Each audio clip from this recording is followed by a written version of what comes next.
오늘 말씀의 내용은 비판하지 말라. 우리가 다 아는 얘기죠. 왜 비판하지 말아야 돼요? 비판은 비생산적입니다.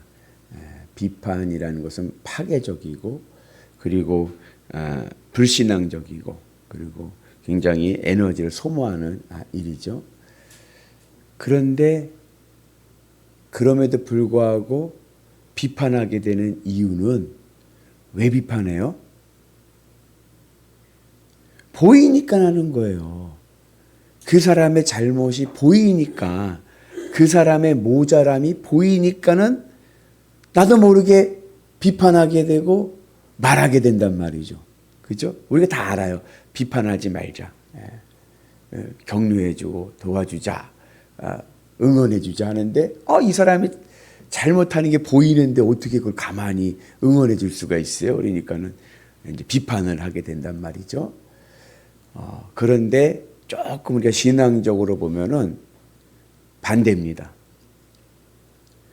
보여서 보이기 때문에 비판하는 게 아니라 실상은 보지 못하기 때문에 비판하는 거예요. 그 사람과 함께하고 있는 하나님을 보지 못하기 때문에 비판하는 겁니다. 예를 들자면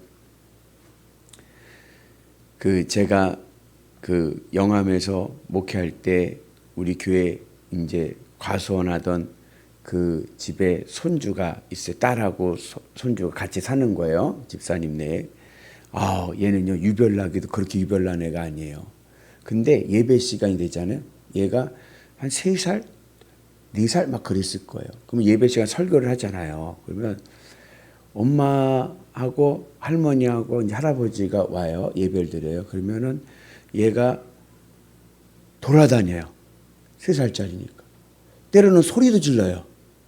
그리고 막 이게 왔다 갔다 막 돌아다니는데도 가만히 있어. 가만히 예배만 드리는 거예요. 그러니 여러분 설교자는 얼마나 당황스럽습니까? 맨 처음에는 이게 막 제 눈이요 개 돌아가는 거예요. 이렇게 가면 강대상에 막 올라와. 그러면은 나중에 교인들이 이야기할 때 누구를 비판하겠어요? 그 아이를 비판하겠어요? 그 엄마를 비판하겠어요? 예? 엄마를 비판하죠. 눈치도 없이 예배 시간이면 와서 얼른 저기를 하든지 해야지. 그걸 가만히 본인 예배 드린다고 가만히 놔두면 예배가 어떻게 되냐. 애가 막 소리도 막 지르는데. 마찬가지예요. 그 사람의 잘못된 모습이 막 보여요. 예?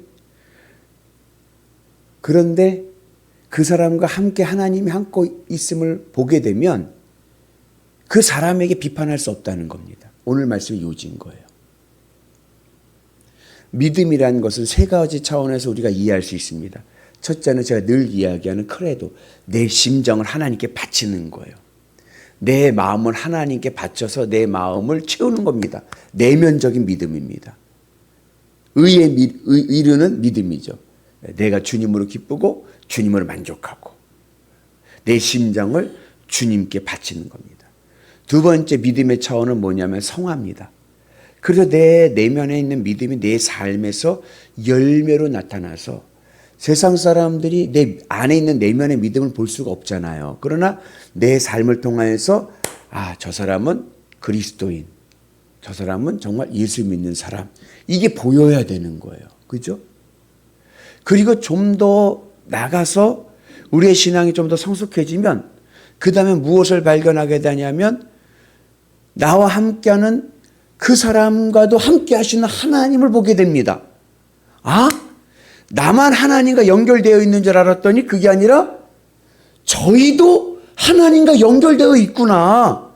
그 사람을 통해서도 하나님의 흔적을 발견하는 거예요.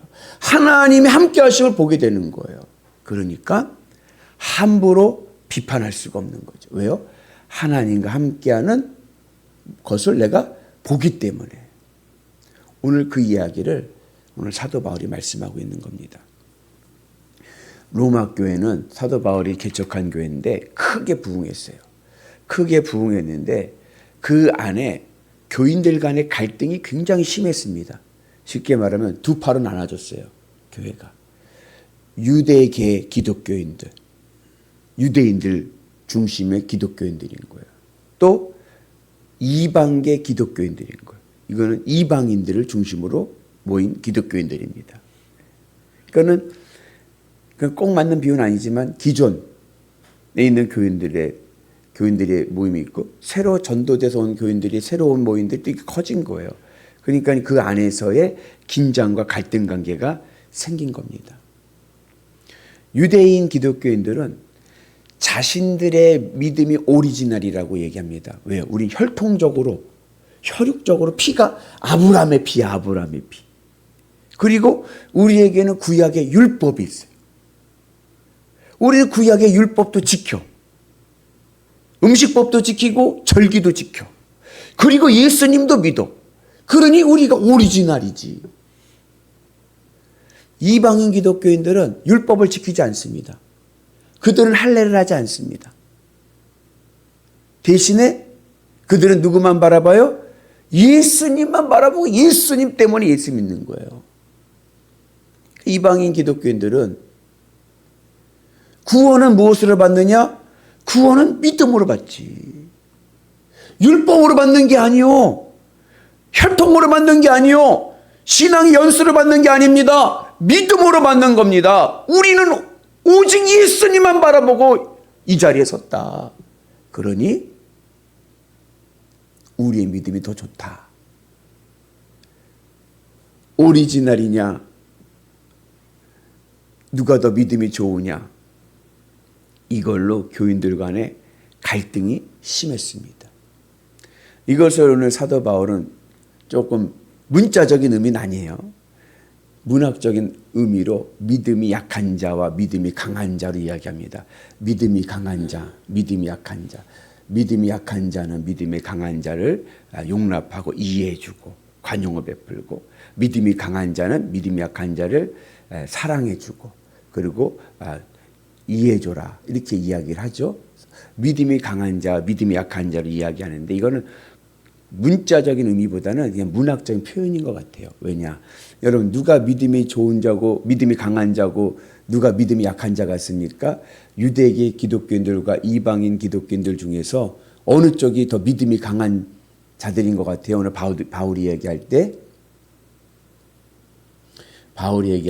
믿음이 강한 자는 이방계 기독교인들입니다. 그리고 믿음이 약한 자는 유대계 기독교인들인 거예요. 우리가 생각할 때는 반대인 거예요. 그죠? 우리가 생각할 때는 유대인 기독교인들 오리지널인가, 그들이 믿음이 강한 자니까. 근데 바울은 그렇게 보지 않아요. 그들이 믿음이 더 약한 자예요. 왜요? 그들은 율법에 매여 있어요. 복음의 자유함을 몰라요. 복음은 자유함입니다. 근데 그 복음의 자유함을 모르는 거예요. 자꾸 율법에 매여서 사는 거예요. 그러니까는 유대계 기독교인들은 이방계 기독교인들을 비판하는 거예요. 왜 돼지고기를 먹느냐는 거예요. 왜 돼지고기를. 왜 유월절을 안 지키느냐는 거예요. 왜 절기를 안 지키고 왜 음식법을 어기느냐. 그게 사도 바울의 입장에서는 이건 복음의 자유함이 없는 거죠. 매여 있는 거죠. 믿음이 약한 자. 여러분, 사실 이런 것들은 뭐예요? 비본질적인 거죠. 제가 목회를 20년 넘게 했지만 제가 가만히 보니 교회 분쟁들 나는 교회들 보잖아요. 그러면 저는요, 이런 말은 죄송하지만 교회의 분쟁이 예수 그리스도의 십자가로 분쟁 나는 교회를 하나도 못 봤습니다. 주님의 십자가 복음의 문제로, 말씀의 문제로 그 복음 때문에 분쟁 나는 경우는 못 보고, 무엇 때문에 분쟁이 일어나요? 교회 방석을 하는데 까만색으로 할 거냐, 아이보리로 할 거냐. 뭐 어디 하는데, 뭐 인테리어를 하는데 어떻게 할 거냐. 조금 하면 이제 재정적인 문제. 재정이 어떻게 됐느냐. 그러나 그런 거는 부수적인 거고, 본질적인 것은 뭐예요? 본질적인 것은 예수 그리스도의 십자가가 이 교회 안에 지금 세워졌는가. 그 복음으로 싸우는 게 죄송하지만 한 번도 못 봤어요. 비본질적. 이걸 아디아포라 그래요. 헬라어로 아디아포라. 예. 관심하지 않아도 될 것들. 그래서 사도 바울이 보니까는 로마 교회 교인들이 막 갈등이 일어나. 근데 뭐냐? 음식으로 갈등 나고 절기로 갈등이 나는 거예요. 왜 고기를 먹느냐? 이 고기는 여러분 우상에게 바쳐졌던 고기들 이런 것들도 포함되어 있는 거예요. 예? 근데 유대 이방인 기독교인들은 문화가 그러니까 아니 뭐 예수님 내 믿음 안에 분명하거나 주님만 바라보는데 그게 문제가 되나? 이렇게 되는 거고 이쪽에서 문제가 되지. 예전에 아까 제가 영암에 얘기했지만 영암에 목회할 때 우리 집사님 한 분이 며느리를 드렸어요. 둘째 며느리를 드렸는데 얼마나 기뻐하시는지 몰라요. 왜냐하면 둘째 며느리가 믿음이 너무 좋대요. 아들은 교회를 다니지 않는데 며느리가 너무 기분이 좋다는 거예요. 그래서 믿음이 좋다는 거예요. 그래서 너무 기분이 좋은 거예요. 근데 그리고 나서 어디서 사단이 났냐면 첫 제사에서. 제사를 드리는데 제삿날이 시아버지 제삿날인데 며느리가 안 왔어. 에? 근처에 사는데 시어머니가 아들에게 왜 안 왔냐? 그랬더니 자기는 제사에 참여하지 않는다. 난 그리스도인이기 때문에 참여하지 않는다. 딱 그러고서 안 온 거예요. 그러면 제사를 드리는 시어머니 집사님은 뭐예요? 아니 절은 안 하더라도 와서 음식 준비는 해야지 이건 거예요. 시어머니 입장은. 근데 며느리는 내가 그 제사밥을 왜 만드느냐. 난 그리스도인이다. 그리고 안 온 거예요. 그래가지고 시어머니가 우리 교회 시어머니 집사님이 그 다음 얼마 지나서 며느리를 된통 혼냈어요. 네가 그렇게 얘기하면 나는 뭐냐. 나도 집사인데 된통 혼냈어요. 그랬더니 그 며느리가요 친정으로 가버렸어요.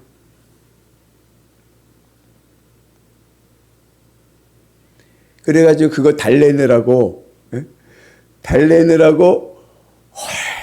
얼마나 애를 썼는지 아들이 가서 데리고 와야 되잖아요. 친정이 부산이거든요. 부산까지 데리고 와야 돼요. 부산은 이런 말은 죄송하지만 고신이라고 굉장히 보수적인 데가 있잖아요.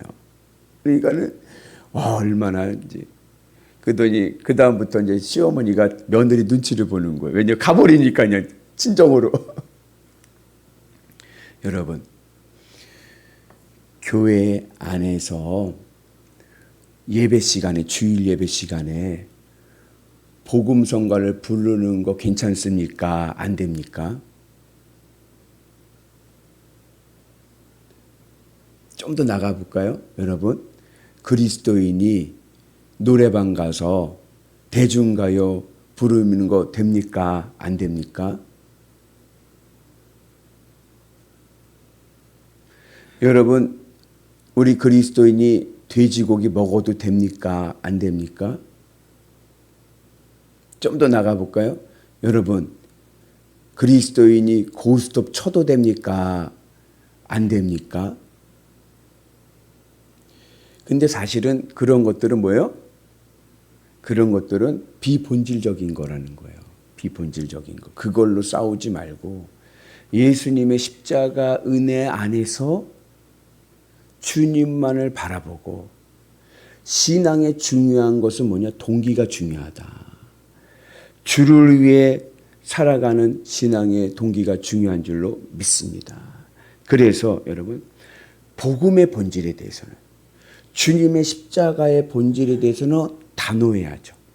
교회에서 예수님 외에 예수님 외에 다른 것을 구세주로 이야기하는 건 안 되죠. 오직 우리는 예수님 십자가의 은혜로 구원받습니다. 맞죠? 그 외의 것들은 아디아포라 비본질적인 것들로 싸우지 말라는 거예요. 돼지고기를 먹느냐 안 먹느냐 어느 이단들도 있어요. 어느 이단들은 어제 여기 여호와의 증인은 피를 먹으면 안 된다. 선지국 먹으면 안 된다. 선지국을 먹든지 안 먹든지 그 비본질적인 걸로 에너지를 소비하지 말고 오직 주님의 십자가 은혜 안에서 복음 안에서 교회가 하나 되는 은혜가 있기를 주의 이름으로 축복합니다. 그래서 사도 바울이 중요하게 여기는 것은 교회 안에서는 주님의 십자가의 복음과 교인들 간의 연대성, 같은 말, 같은 마음, 같은 뜻, 같은 열매 하나가 되는 것이 중요하고, 그리고 그 외에 비본질적인 것들로 비판하지 말아라. 비판은 하나님의 속성이다. 심판과 비판은 오직 하나님만 하시는 거지 인간이 할 것이 아니다. 그래서 오늘 우리가 주님의 은혜 안에서 주님의 십자가의 은혜로 승리한 역사가 있기를 원합니다. 이것을 오늘 바울은 주인과 하인의 관계로 이야기를 하는 거예요. 아까 제가 얘기했던 것과 비슷한 거예요. 여러분, 하인이 있어요. 하인이 있는데 내가 하인이 뭘 해요? 근데 내가 이 하인에게 제3자잖아요, 나는요. 내가 이 하인을 이래라 저래라 할 수 없어요. 왜요? 나는 제3자니까. 그럼 내가 하인을 이렇게 하고 저렇게 하고 싶을 때는 누구에게 허락을 맡아야 돼요? 주인에게 가서 얘기를 해야죠. 아, 오늘 돌쇠 좀 저쪽에서 일하게끔 하면 안 될까요? 예. 내가 오늘 이쪽에서 일을 해야 되는데 돌쇠가 여기 있어서 불편해요. 그러니까 돌쇠 저쪽 가서 일하라고 좀 주인에게 가서 얘기를 해. 부탁을 해야 주인이, 야, 돌쇠야, 저쪽 가서 일해라. 그래야 하는 거지. 아니, 돌쇠는 이쪽에서 일하는데 돌쇠한테 저쪽에서만 가서 일하라고 하면은 돌쇠는 난 주인이 여기서 일하라고 그랬는데 내가 어디 가서 일을 해? 그러잖아요. 그래서 왜 비판을 하게 되느냐? 그 사람과 함께하고 있는 하나님을 보지 못하기 때문에 그렇다. 나와 함께 하시는 하나님뿐 아니라 나와 함께하는 이들과 함께 하시는 하나님, 그들과도 묶여 계시고 함께 하시는 하나님을 바라보게 되면 그렇게 비판할 수가 없다는 거예요. 그리고 중요한 것은 뭐냐면 동기입니다. 내가 무엇을 할 때에 눈에 보이는 게 전부가 아니라 그것이 주님을 위한 동기인가? 주님을 기쁘시게 하는 일인가? 이것을 보고 그리고 주님을 위하여 승리하는 은혜가 있기를 주의 이름으로 축복합니다. 그래서 내 생각과 내 주관으로 내 환경이 다르기 때문에요. 여러분, 신앙의 이 생활도 다를 수가 있습니다. 여러분, 결혼할 때도 그렇잖아요. 20년, 30년 다른 문화에서 다른 가정 살았던 사람이 살면 어떻게 돼? 부딪히죠, 당연히. 그런 것들이 있을 수가 있습니다. 그럴 때 중요한 것은 뭐냐면 동기가 중요한 거예요. 내가 그 사람에게 뭔가를 얘기하고 싶을 때 동기가 중요한 거예요. 주님을 위해서. 주님 기쁘시고. 비판을 하지는 않대. 그러나 그들에게 권면을 할 수 있잖아요. 그렇죠? 비판은 그 사람을 죽이는 거죠. 내가 한번 어떻게 해야, 이게 비판하는 거고. 내가 그 영혼을 살리고 그 영혼이 하나님 앞에 온전히 서도록 하는 그런 간절한 마음으로 할 수는 있죠. 권면할 수 있는 거죠. 그럴 때 중요한 것은 동기입니다. 내가 주님을 위해서 이 말을 하는가? 내 감정이 아니라 주님을 위해서 내 이 말을 하고 내가 이 일을 할 때 이 말할 때 주님이 기뻐하시는가?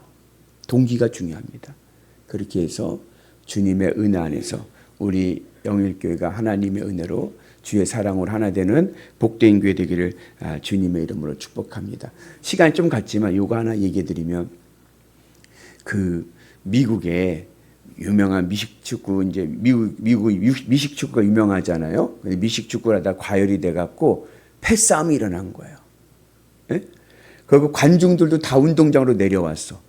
운동장 내려서 막 싸우는 거예요. 그러니까는 이제 경찰 사이렌 막 울리고 경찰들이 와서 막 이렇게 이제 제압을 하고 그래도 안 되는 거예요. 통제가 너무 그냥 난리가 난 거예요. 사람 다 와가지고 경찰이 공권력 해도 이게 해결이 안 돼. 그때에 방송실에 있던 사람이 뭘 들었냐면은 성적이여 영원하라. 미국의 애국가를 튼 거예요. 국가를 튼 거예요. 그 국가를 트는 순간 아수라장이었던 그 싸움판이 다 멈춘 거예요. 그리고 다 어디를 바라봐요? 성조기를 바라보는 거예요. 성조기를. 그리고 그 국가가 다 끝난 다음에 또 싸웠을까요? 화해했을까요? 다 끝난 다음에 서로 악수하고 화해하고 포옹하고 끝나버린 거예요.